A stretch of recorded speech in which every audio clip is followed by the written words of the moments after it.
Assalamualaikum warahmatullahi wabarakatuh. Perkenalkan, nama saya Muhammad Hanif Akmaluddin dengan NIM 2410125310016 dari kelas 2C Program Studi Pendidikan Guru Sekolah Dasar Universitas Lambung Mangkurat. Pada kesempatan kali ini kita akan membahas materi tentang peta, atlas, dan globe. Oke, kita masuk pada pembahasan yang pertama, yaitu peta. Peta diartikan sebagai gambar atau lukisan pada kertas dan sebagainya yang menunjukkan letak tanah, laut, sungai, gunung, dan jalan raya. Peta umumnya menampilkan gambaran permukaan bumi yang ditampilkan pada suatu bidang datar dengan skala tertentu. Selanjutnya, manfaat peta. Yang pertama, petunjuk lokasi suatu wilayah di permukaan bumi. Yang kedua, menggambarkan luas, bentuk, dan penyebaran berbagai gejala di muka bumi. Yang ketiga, penentu jarak dan arah berbagai tempat di muka bumi. Yang keempat, sumber keterangan keadaan sosiografis dan fisiografis suatu wilayah seperti jumlah penduduk, potensi sumber daya alam, relief, iklim, jenis vegetasi, dan lain-lain.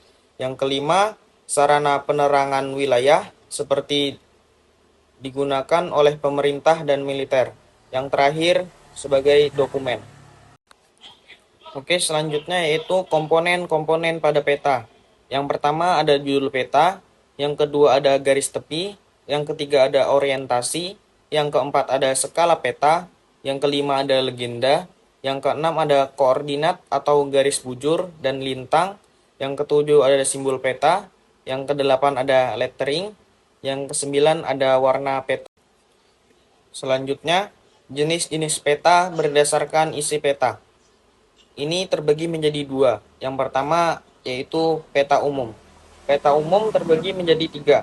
Yang pertama ada peta dunia, yang kedua ada peta korografi, yang ketiga ada peta topografi. Yang selanjutnya yaitu yang kedua ada peta tematik. Peta tematik menjadi terbagi 5, yaitu yang pertama peta iklim, yang kedua peta sumber daya alam, yang ketiga ada peta tata guna lahan, yang keempat ada peta persebaran penduduk, yang kelima ada peta geologi. Selanjutnya jenis-jenis peta berdasarkan skala peta.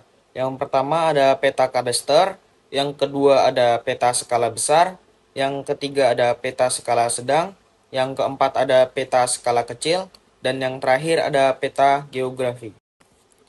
Selanjutnya ada jenis-jenis peta berdasarkan cara pembuatannya. Yang pertama ada peta terestrial, dan yang kedua ada peta penginderaan jarak jauh. Selanjutnya ada jenis-jenis peta berdasarkan bentuknya. Yang pertama ada peta 2 dimensi, dan yang kedua ada peta 3 dimensi. Selanjutnya syarat-syarat pembuatan peta. Yang pertama ada sumber data.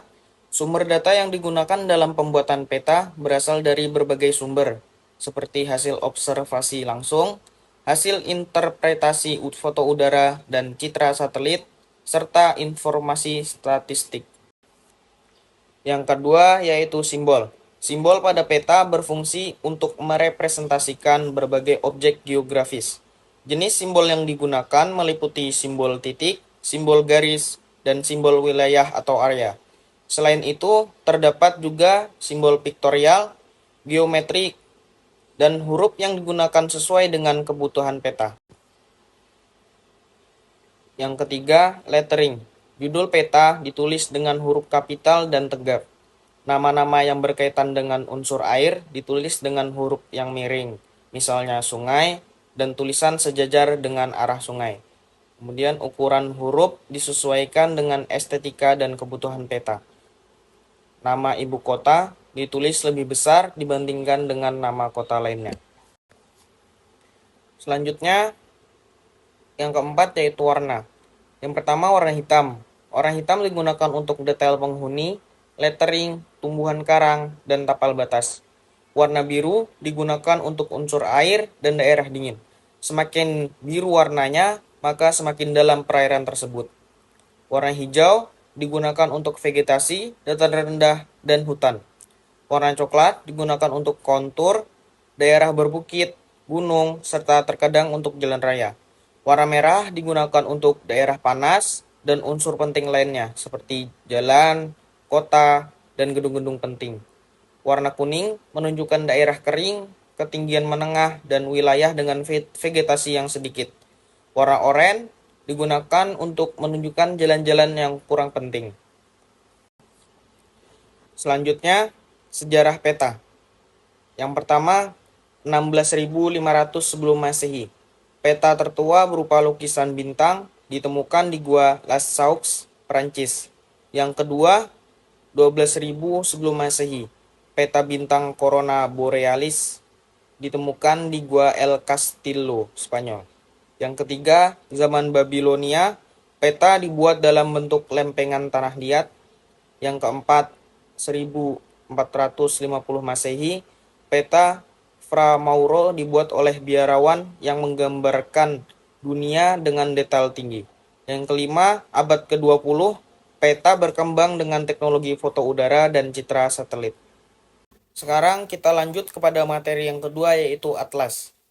Yang pertama, apa itu atlas? Atlas adalah kumpulan peta yang disatukan dalam bentuk buku, tetapi juga ditemukan dalam bentuk multimedia.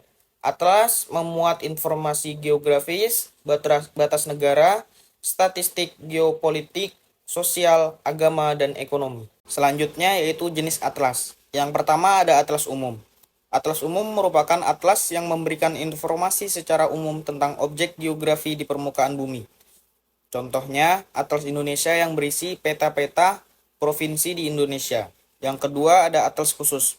Atlas khusus merupakan atlas yang menyajikan informasi kondisi geografi pada wilayah tertentu dan khusus. Contohnya atlas sejarah, atlas ekonomi, dan atlas geologi. Selanjutnya ada syarat atlas. Yang pertama, isinya lengkap, memuat data fisik, sosial, dan ekonomi. Yang kedua, gambar serta petanya jelas. Dibuat dengan menggunakan tata warna yang benar, juga menarik. Yang ketiga, mudah dipahami. Yang keempat, gambar dan peta diurutkan sesuai judul atlas. Selanjutnya, ciri-ciri. Atlas yang baik menggunakan tata warna pada peta-peta. Pada dasarnya, itu disesuaikan dengan simbol-simbol yang ada. Kemudian, pada halaman depan mencantumkan sebuah legenda peta yang menjelaskan mengenai arti dari simbol-simbol di dalam atlas. Dan di halaman akhir pada atlas, itu membuat indeks berisikan nama-nama terkait yang terdapat dalam peta. Selanjutnya, manfaat atlas. Yang pertama, menunjukkan lokasi berbagai tempat di dunia. Yang kedua, menyajikan informasi geografis seperti batas wilayah, topografi, dan iklim. Yang ketiga, membantu dalam navigasi dan perjalanan. Yang keempat, sebagai sumber data untuk studi sosial, ekonomi, dan sejarah. Yang kelima, mempermudah perbandingan wilayah berdasarkan aspek tertentu, misalnya kepadatan penduduk atau sumber daya alam. Selanjutnya, sejarah atlas. Atlas dibuat berdasarkan perhitungan Claudius pada 150 sebelum Masehi.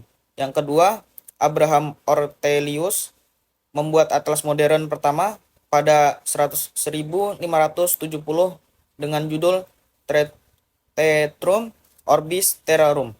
Yang ketiga, Gerardus Mercator membuat istilah atlas pada tahun 1595. Selanjutnya, kita memasuki pada materi yang terakhir, yaitu globe. Yang pertama, pengertian globe. Globe merupakan permukaan bumi yang dibuat seperti bola dan dibuat pada bidang yang bulat untuk menyerupai bentuk bumi. Kita bisa memutar globe untuk menemukan wilayah yang ingin kita lihat. Pada globe terdapat garis koordinat yang berfungsi sebagai petunjuk lokasi. Selanjutnya, ciri-ciri globe. Yang pertama, berbentuk bulat atau 3 dimensi. Yang kedua, menunjukkan lokasi yang sebenarnya atau nyata.